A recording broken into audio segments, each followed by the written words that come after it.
prominent Christian leader just accused another Christian of putting his family in danger, using a message that he may have written to himself. And at the exact same time, an entire Christian denomination is publicly affirming medical pathways for children that redefine what it means to be male and female. Now, these are two very different stories, but underneath, I believe they're asking the same question. What happens when truth becomes negotiable and accountability becomes optional? Because right now, we've got Christian leaders who can't be questioned and churches that won't question culture. We've got boldness without humility, and we've got compassion without truth. And somewhere in the middle of it, the witness of the church is at stake. So today, we look not just at headlines, but we try to diagnose something deeper. Because if we get this wrong, we don't just lose arguments, we lose credibility. Let's talk about it.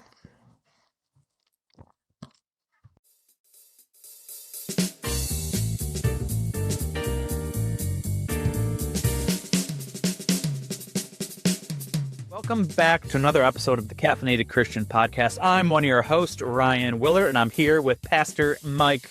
And we have a little special guest as well. We've got Addison here. Yeah. She looks a little sleepy here because she's not taking her nap. She's sort of staring at the microphone and the screen, wondering what's going on. Not looking very happy. Intrigued, kind of, why is this in front of me scowl going? Yeah, she gets that from her mom. Yeah. When she's looking at me, mostly. Like, what are you doing? Why are you here? Yeah. Why? Who's this bald guy across the way from you? Right? Yeah. I'm just kidding. But, Mike, let's talk about the coffee we're having. I am having a coffee from, what is it called? Coffee Culture or Culture Coffee? Whatever. Coffee Culture? Yeah, I know Coffee Culture. Okay. I worked at Coffee Culture for a hot minute. Okay, yeah, whatever that brand is. What's interesting is my wife has gone down this phase of, which I actually agree with, being more like, what do they call it, crunchy granola, being more healthy, which I'm all for. Sure. There's nothing wrong with that. The crunchy granola phase. I like that. Yeah, but she was looking up things. She's like, I really want you to grind your own coffee. I'm like, why? I don't feel like doing any of this work. And then there is I haven't verified or looked into any of this. She's like, yeah, what I've heard is a high percentage of ground coffee is made up of cockroaches because it always gets into them. I was like, that's a very interesting argument. So, needless to say, I still am drinking ground coffee. I'll take cockroaches, ground up cockroach, whatever. If it has flavor, a little dark roast, that's fine. But I just don't every morning, and then just no, thank you. That's no thank you. We'll grind our coffee just because I think there's a slight difference in the taste. Okay, it's a little bit better. It's fresher when it's just ground up right beforehand. I'll do it the night before, but I wouldn't say there's a notable difference between ground coffee and whole bean. This is what AI just told me, whether this is true or not, because who knows what the heck AI is doing. Pre-ground coffee often contains minute, safe levels of ground-up cockroaches. First of all, what a sentence. Safe levels. Unavoidable defects from harvesting and storage, as FDA regular permits a 10% insect infestation in raw green coffee beans when found. What point do levels of cockroaches become unsafe? That's my question. I don't understand any of that, but all right, if I let it be flavorful, I guess. All right. So I'm drinking pre-ground coffee currently too. No, you're drinking cockroaches. I'm drinking cockroaches. Cafe Verona cockroaches from Starbucks. Yeah. Yeah, but it's coffee. It gets us through the day. Toss them to you, and let's go to the first two things you have for us today. So we have two segments here that I think are pretty wild. One is regarding Mike Winger and Sean Feucht. And before we get into this specific moment between Winger and Feucht, we need to zoom out for a quick second, because this interaction we're going to be talking about today didn't come out of nowhere. For the last year, maybe a little bit longer now, Mike Winger has been doing something that isn't done a lot in the modern church, and that is this careful, systematic, public evaluating of the teachings and practices coming out of segments of the charismatic movement. And that has not been without its controversy and detractors. Now, what I appreciate about Mike is that he's not doing like reaction videos, but these are long form, deeply researched content. And he's doing like hours long breakdowns, primary sources, scripture being opened, 3, 4, 5, sometimes 6 hour long videos. And his focus has been on things like some of the modern prophetic claims in that movement, the accountability or lack of among high profile leaders. I was actually listening to a podcast the other day where they're talking about it's not like an ecclesial structure of accountability like you might have in more formal denominations, even like the Catholic Church. It's more like a mafia culture where if you know the right people, you don't have any accountability at all. So he's been looking into that, and the many allegations of spiritual and sexual abuse that's taking place in these spaces as well. And he's not doing it because he's trying to pick fights, but he's asking questions that the church needs to wrestle with. My daughter's trying to grab the microphone here. How do we test what is being claimed in the name of God? And I think that's an important question to ask, because the New Testament doesn't say just accept everything. It says test the spirits, but we just treat everything like it should be accepted. Now, Sean Feucht does not have a video dedicated to him, although it is probably coming out, and he's probably going to have an extra hour added to his video that Mike Winger's doing because of the stuff that we're talking about here. But he ends up in this conversation, not just because he's a worship leader, because he is. He's a public figure who operates at this intersection of worship and politics and activism and influence. And he's been connected to a lot of controversial figures that we spend a little bit of time talking about here. But it's more of who he's in approximation to that he's been talked about. He hasn't had a video dedicated to himself, but Winger raised concerns about patterns of accountability and truthfulness. And now this is an interesting thing because Sean Feucht knows that there are things that are being found out about him, and Mike is working on this video that's exposing things. He went on Twitter on, I believe, March 27th. Sean did, but Mike was on his Facebook, and he posted after being blocked by Sean on Twitter or X or whatever it's being called this week. And he describes something that I think is pretty serious, and I'd love to get your opinion on this, Ryan. But according to Winger, Sean Feucht posted a screenshot of a message warning him that, here's the direct quote, Hindu extremists and Muslim radicals are now working with Julie Roy's and Mike Winger's articles on you to target your house, your kids, and they have tried, and all the sensitive information they have tried to leak about you. So let's pause there. This is no small accusation. I know, right? About Mike and Julie. This is implying that fellow Christians, Winger and Julie Roy's an investigative journalist who's also a Christian, they're somehow connected to people who want to harm Sean and his family, physically harm them. That's very, very, very serious. Here's the problem. Winger points out that the message that Sean shared was by Sean himself. And there was even a community note added to the screenshot that Sean posted. So based on what's been presented, this is something Sean generated, then posted publicly. He sent this to himself, and then he framed it as if Winger and Roy's were somehow involved in something dark and dangerous. So now Mike Winger responds by saying this is false, this is slander, and more than that, it reflects this pattern, a pattern of responding to critique, not with engagement, but with basically reputation damage. He's trying to protect his own reputation by damaging the reputation of others. And this is a huge thing, because if leaders are unwilling to be held accountable and attack those that are asking questions about them, this isn't a personality issue. This is a spiritual health issue. It's moved out of the realm of I disagree with your theology into the realm of I'm going to question your integrity and say that you're doing things that threaten my safety. That's a huge, huge leap. And you get the wrong person who reads that message.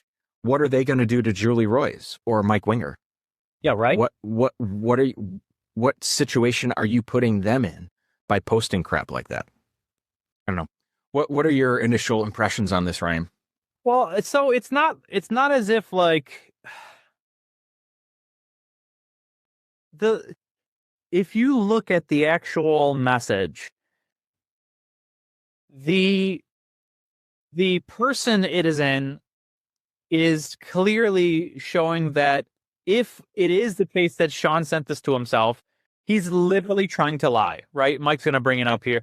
Mike can more fancy things than I can with the computer, and Mike is trying to screen share. But look at this, right? So this, according to Mike Winger, because the check marks on the bottom, is Sean sending this to himself, right? But if this is Sean sending it to himself, is he like schizophrenic or something? Because look at how he phrased it. Heads up, bro. Just an FYI, praying for you. Is he like speaking to himself in this manner? If this is a message sent to himself, why does he speak to himself like this? It's very weird. And then quote this as evidence against Mike that people are sending me things to let me know that they know. Do you see what I'm saying here? How evil and deceptive this actually is? This just comes to think that Mike Winger's accounts of what Sean is doing is more true. If this is, he's either evil or he's schizophrenic. I think those are the two options. Look at how he phrased it. It's the craziest thing. Mm-hmm. Right. Well, I think he's making the message sound like it's something that was sent to him by somebody else, but it's actually him. And he's done this before. Like he's posted things on his social media where he generated a prayer using AI, but he copied at the bottom of the prayer as part of the prompt. It's like, would you like me to do this next?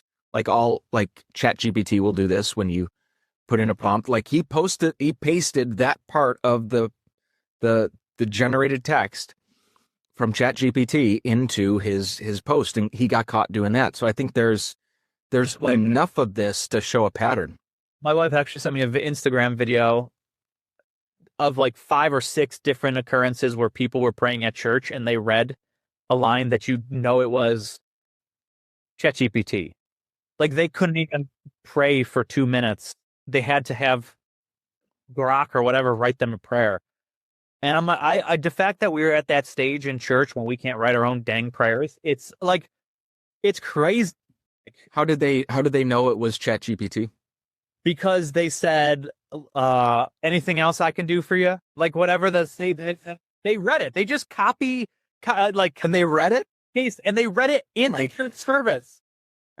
It's like, did you do it 3 seconds before you came on? Like, did you not even proofread what you were about to say? Like, it's mind blowing to me, Mike, the state of the affairs that some churches in the U.S. have become when it comes to,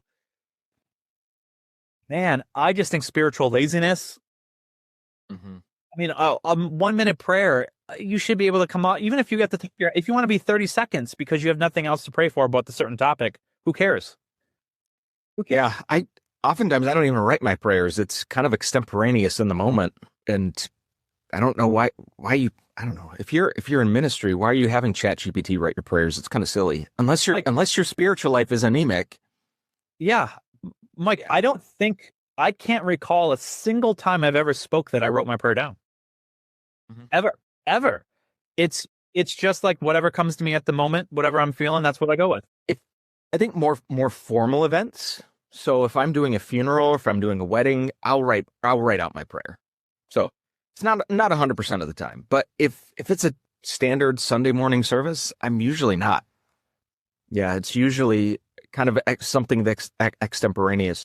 And usually if I write out a prayer, it's more to do with time and respecting people's time. For like a funeral or wedding, like to make sure that it doesn't drag on, and you're dealing with a different context. You're dealing with a different group of people in those environments where, like, you're in largely Christian territory when you're in a church service. Yeah. Anyway, I agree.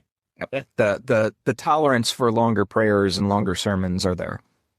But yeah, it's just really sad that we've gotten to a place where these church pastors or leaders, I'm putting in the air quotes, right?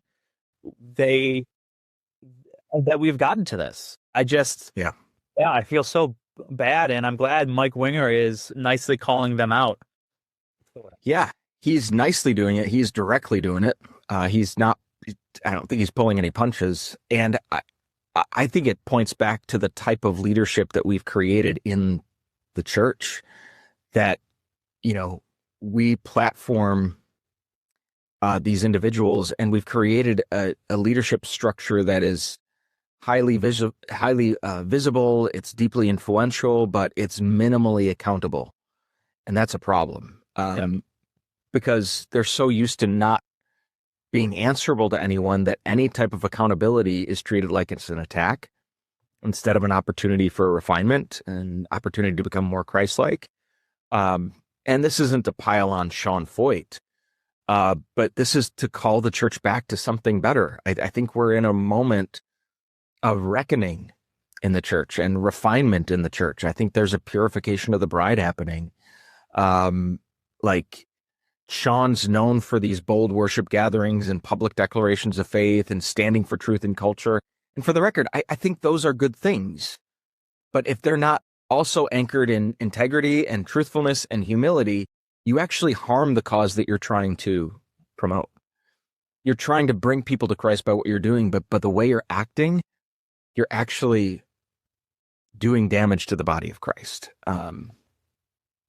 And these things that look so powerful that they're building are very, very fragile. I mean, Bethel, I don't know what the state of affairs are with Bethel right now, but I can't imagine they're good after everything that Mike's done. And Sean, I don't know. He's pretty much dug his heels in. So anyway, brings us to our next conversation. That first issue has to do with accountability among leaders. The next one is about authority at the institutional level.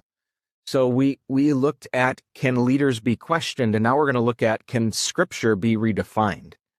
And so let's go ahead and let's go there. Let's talk about something that took place this past week. This actually comes from, I first learned about this because of Stephen Mannion.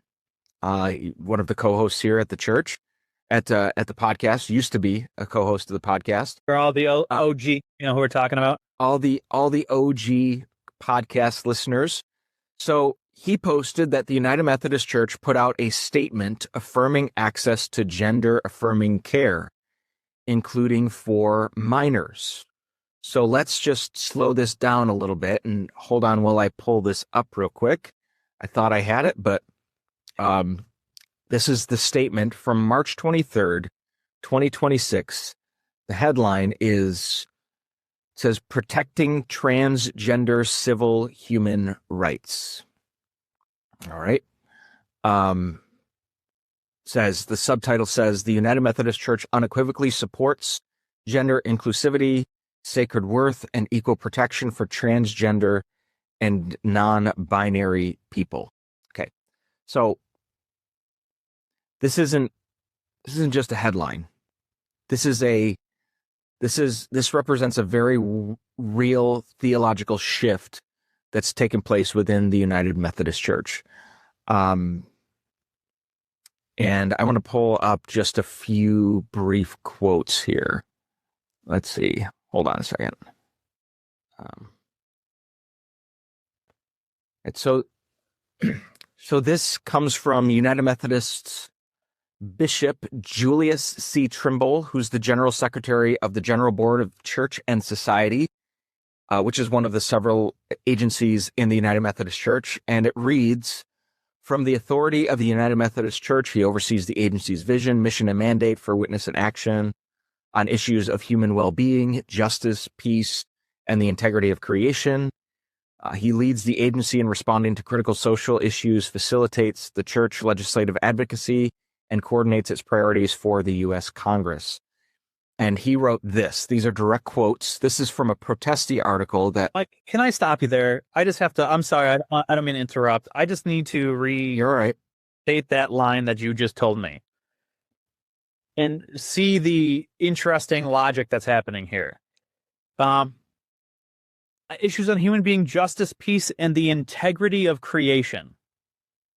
Mm-hmm. Integrity of creation. That's the exact.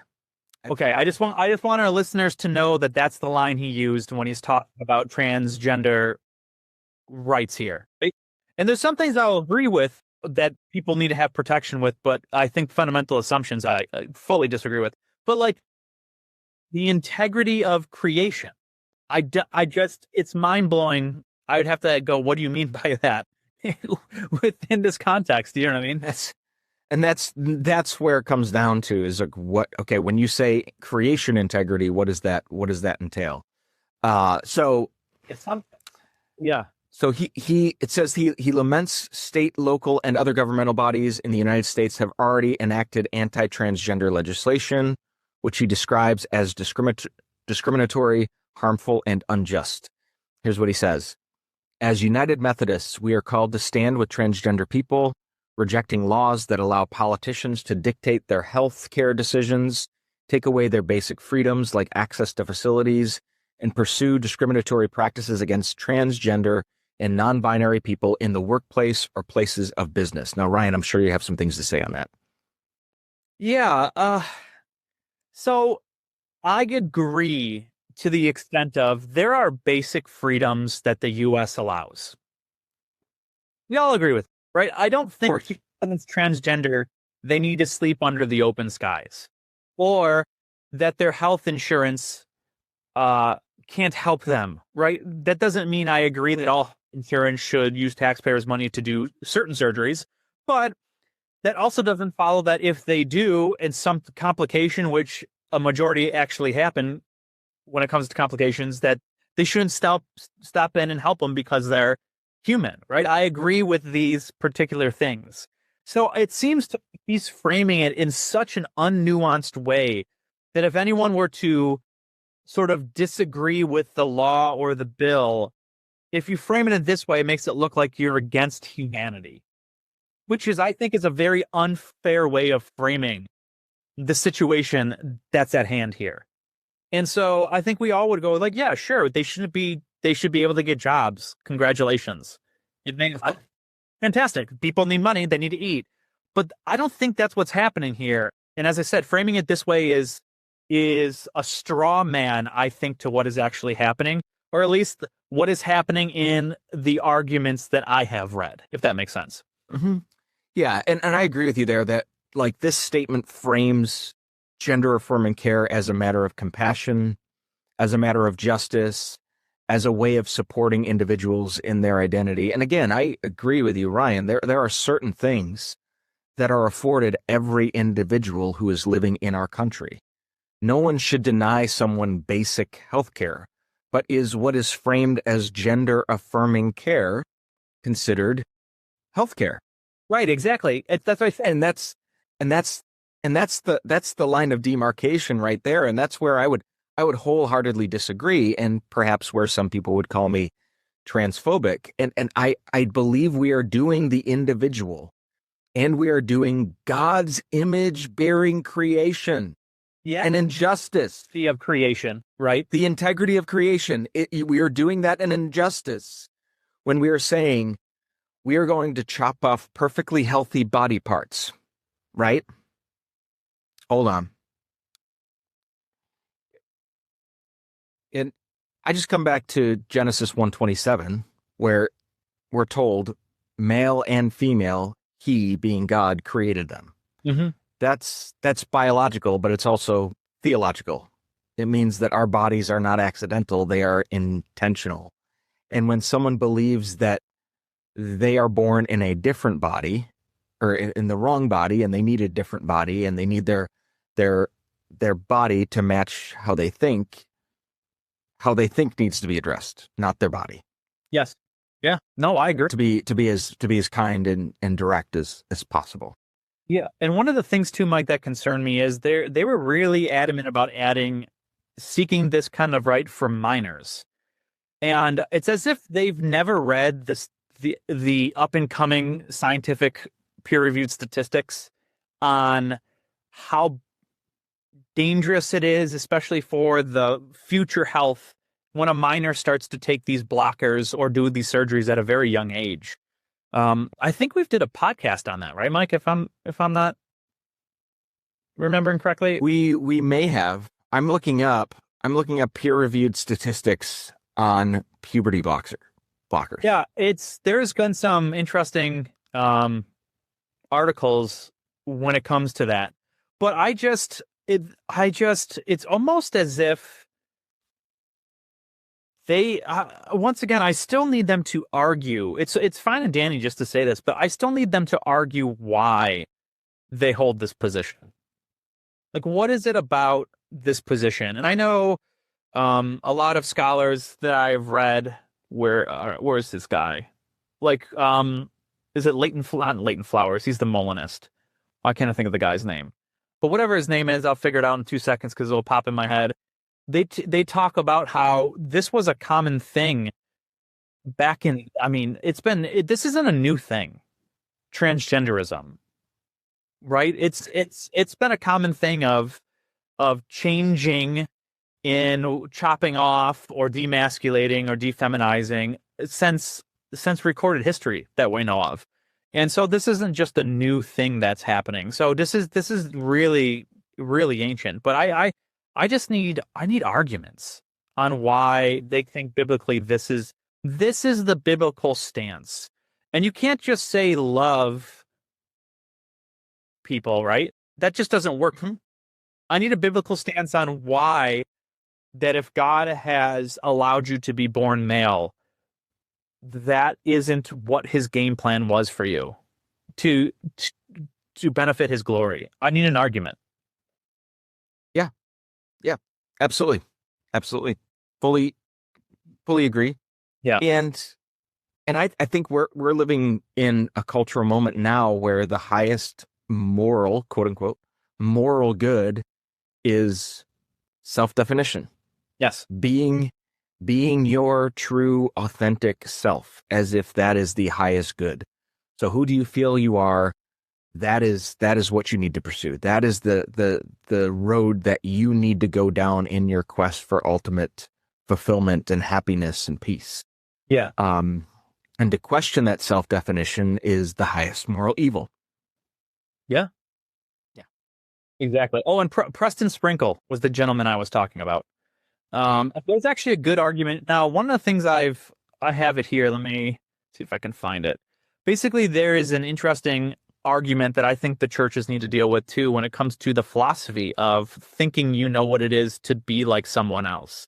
I think there's really heavy philosophical. There's an article called "I Don't Know What It's Like to Be a Bat." Interesting.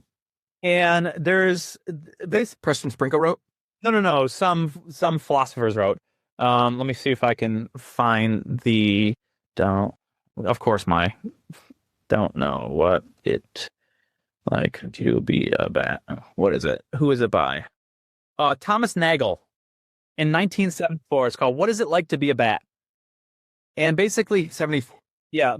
What's interesting, some of the philosophy of being out there I am never in a position because of my ontology, my brain, my nervous system, my this, to ever know what it's like to actually be a bat. And there's nothing of my ontology I can change to make that true.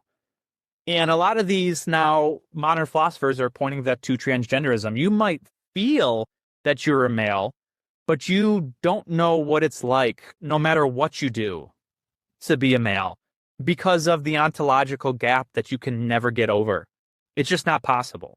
And there's more than just physical removal or addition, and there's more than just injections you can take that will ever meet the ontological standard of knowing what it's to be like, to be something that just isn't ontologically there from the outset. So there's some interesting arguments now happening philosophically when it comes to transgenderism that really the church really needs to start philosophy. We'll put it that way. I'm not saying I'm a PhD on this specific topic, but there's a good source to start looking into when it comes to understanding the nature of these sort of propositional claims people are making. I don't know what it's like to be a bat. You can find that on the internet. Correct. Just Google Wikipedia. I will include that link in the show notes. So it's worth the read, I'm sure. Yeah.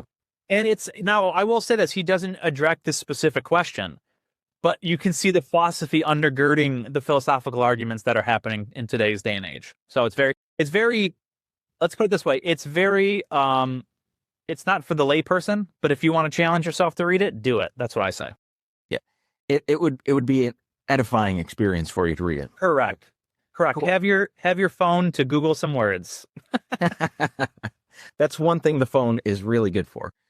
But as we get into the last portion of this conversation on this topic, Ryan, I wanted to talk a little bit about the tension for the church, because this is the space that I'm living in, like pastoring real people in real time who are navigating real tensions in this particular topic, who I know that genuinely love Jesus, but feel, it comes back to that, feel like it's unloving to hold a firm stance on this issue. To say that you can't feel like you're a man and go through the process of making yourself look like a man, and that's they feel like they can't call something like that out as wrong. And this is where it gets hard, because we're not just talking abstract concepts. We're not just talking doctrine and theology. We're talking about people. Our theology has an impact on people. And particularly, the reason why this has been a firestorm is because we're also talking about kids. We're talking about family. We're talking about the dynamics between parents and children, and who's allowed to make these types of decisions, right? Because there are instances where schools are like, yeah, it doesn't matter what your mom and dad think. If you think you're a girl, you're a girl. If you think you're a boy, you're a boy. And now if the church isn't careful, we can fall into one of two ditches. And the one ditch is truth without compassion. And when we're exercising truth without compassion, we end up weaponizing Scripture and we crush people. That's wrong. We don't want to do that in this moment. But the other ditch is compassion without truth. And that is what the United Methodist Church is doing in this statement, that we're affirming things that ultimately lead people away from God's good design. And ultimately, in the long run, is not loving to them. It's actually harmful to them. And I think this decision signals a shift towards the second ditch. Obviously, it reframes love as affirmation, but biblically, love is not affirmation. It's formation. Love can be affirmation when it's affirming the right things. But love is also discouraging the wrong things. Mm-hmm. It is. And I think Jesus meets people in their brokenness. He doesn't leave them there. He says, I don't condemn you. But then he says, like to the woman who was caught in adultery, go and sin no more. And he's not being harsh. He's not being unkind. He's not being unloving. He does that because he's good. And anyway, yeah, I don't think this is, yeah. Yeah, no, I agree with that. What's fascinating to me is oftentimes the church's inability to claim that things are the case due to corruption of reality. Because as soon as you say that, people are going to jump on you going like, well, are you saying this is a corruption of reality versus normal?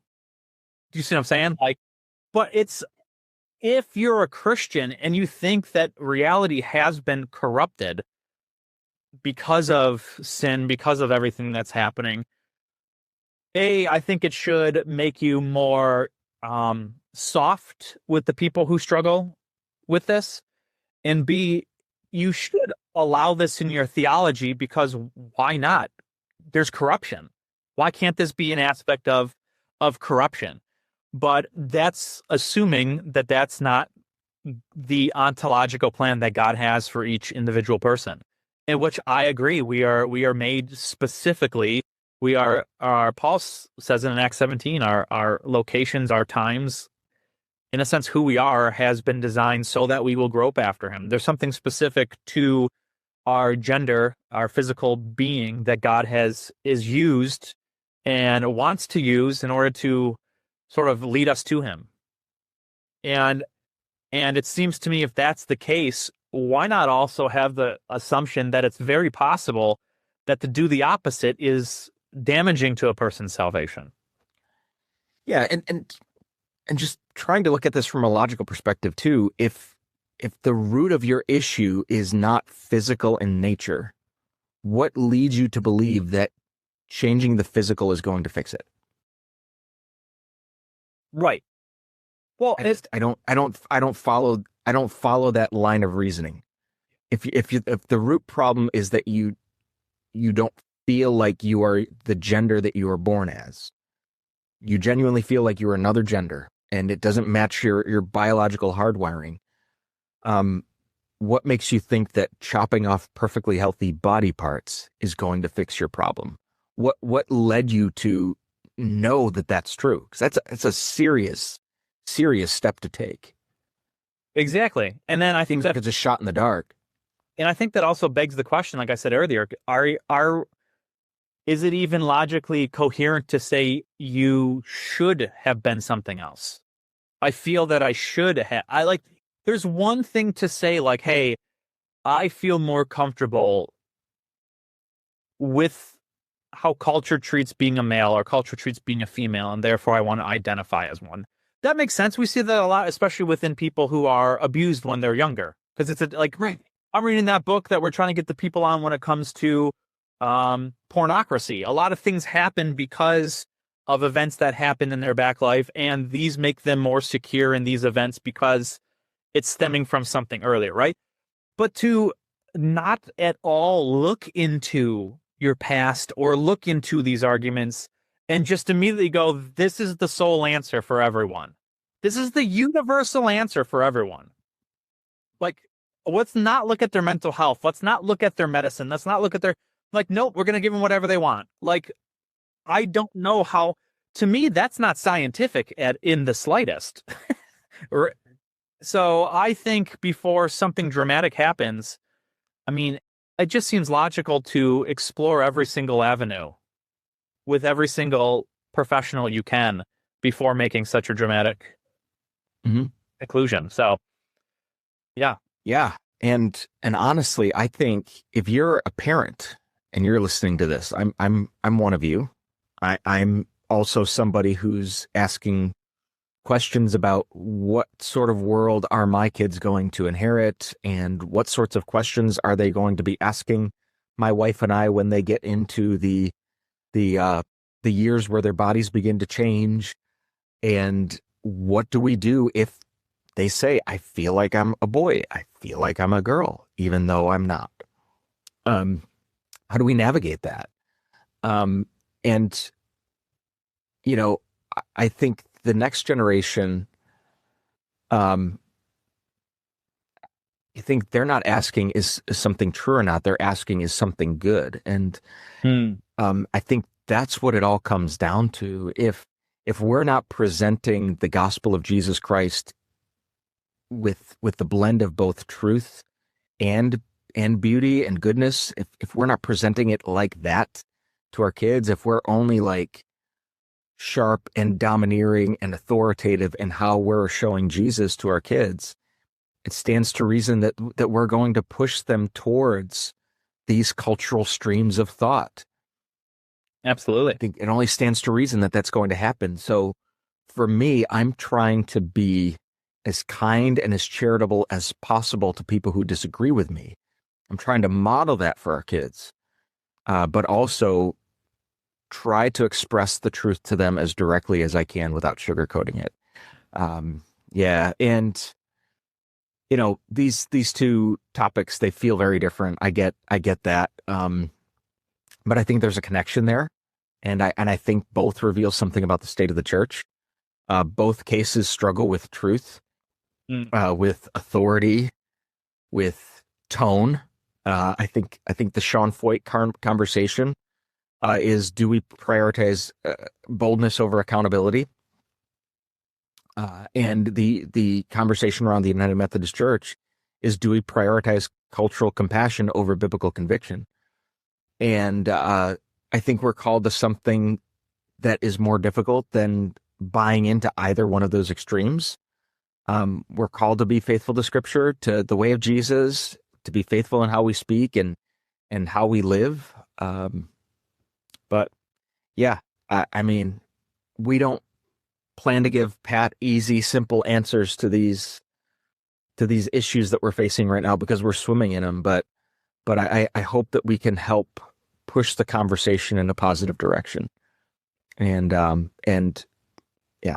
But anyway, thanks for joining us on another episode of the Caffeinated Christian. As always, we ask that you like, share, rate, review. And if this podcast was beneficial to you, we'd love it if you can give us a 5-star rating and tell somebody about it. Share it on your social media profiles. And if you have any other episode suggestions, topics that you would like us to talk about, feel free to reach out to us on Facebook or on Instagram. It's at the Caffeinated Christian, at the Caffeinated Christian. And until next time, have a great day.